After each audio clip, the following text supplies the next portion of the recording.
Une mobilisation totale de l'État contre les menaces terroristes, c'est ce qu'a assuré François Hollande en recevant les représentants de la communauté juive, inquiets après le démantèlement samedi d'une cellule islamiste radicale soupçonnée d'avoir attaqué une épicerie juive à la Grenade.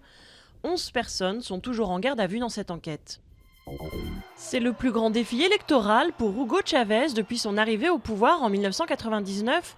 Le Venezuela vote pour les présidentielles. D'après les derniers sondages, le président sortant est en tête des intentions de vote, mais son principal adversaire, Enrique Capriles, pourrait créer la surprise. Des combats d'une violence sans précédent à Alep où les rebelles résistent depuis plus de 2 mois aux troupes du régime. Dans le nord, un obus tiré depuis la Syrie a atteint un village turc où 5 civils avaient été tués mercredi par des tirs syriens.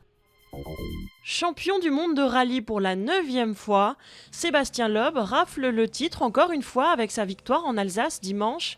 Il reste 2 rallyes à disputer pour cette saison, mais avec 224 points, le pilote Citroën ne peut plus être rejoint au classement.